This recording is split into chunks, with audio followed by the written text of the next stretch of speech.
Well, President Trump tripling down now on Harley-Davidson, this time with a fiery tweet telling the company that they should 100% stay in the U.S.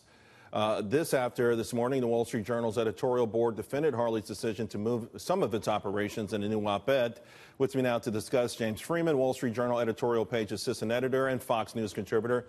Emily Jashinsky is with us, Washington Examiner commentary writer. And before I begin, I wanted to say, I understand what Harley wants to do with respect to expanding outside the United States. Let's face it, the American motorcycle market has peaked. Registrations hit 549,000 in 2006. Last year, 288,000. Meanwhile, European registration has been coming on strong.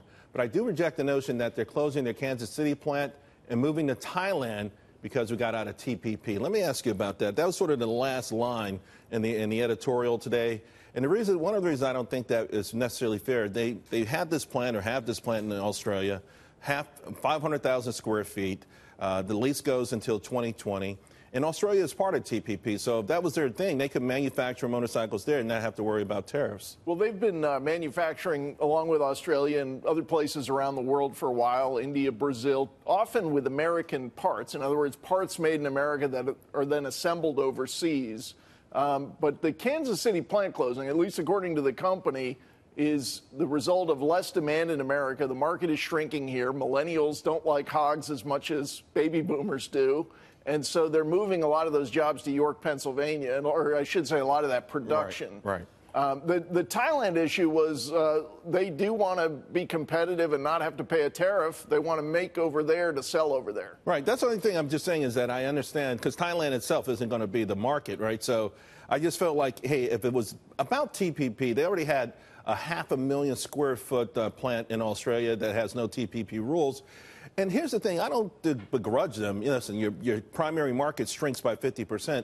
I worry, though, when these companies get involved in these contentious issues like this tariff negotiation, giving China more leverage and President Trump opponents more leverage, because I don't think in this case it was fair for Harley to do that. Well, look, if he succeeds and he is able to persuade Europe to do the plan he rolled out at G7, no tariffs, then it's great. But it should be pointed out, this company is getting hit hard by his trade policy so far. This is not a company whose stock has soared like many others since his election.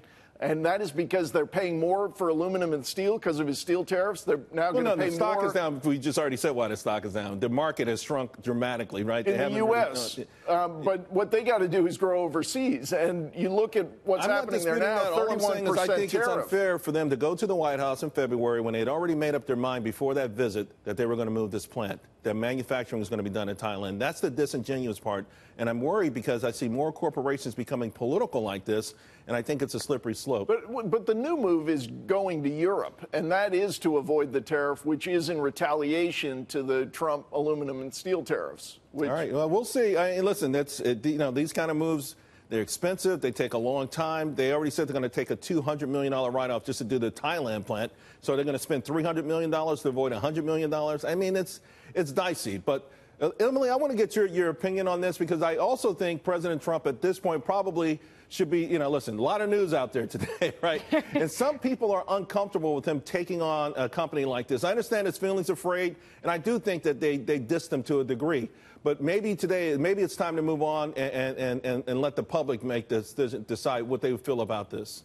Yeah, and I think we'll see that happen. And you would understand why people would be uncomfortable with President Trump going after a brand that there's actually probably a lot of overlap between people who ride Harleys and people who like President Trump. Like 99%, yeah.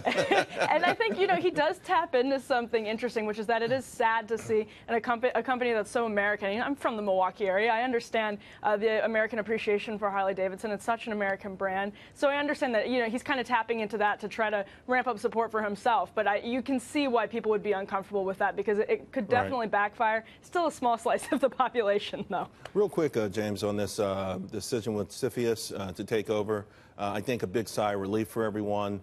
One thing that was underreported, in fact, I didn't see anybody in America talk about it, but China has dramatically stopped bragging about China, Made in China 2025 in their publications over there. I got a feeling something is going on behind the scenes. Maybe it's wishful thinking, but what's the sense you're getting? Well, I think people are just very relieved, and especially in the technology industry, given the kind of back and forth we had among Trump advisors early in the week, that this is not going to be a general worldwide limit on either Silicon Valley's ability to export to the world or our ability to take investments from people overseas. So, it's looking better if you like open markets. Yeah, foreign direct investment, I think, was $46 billion in the first quarter. So we definitely don't want to give that up. Yep. James, thank you. Emily, thank you very much.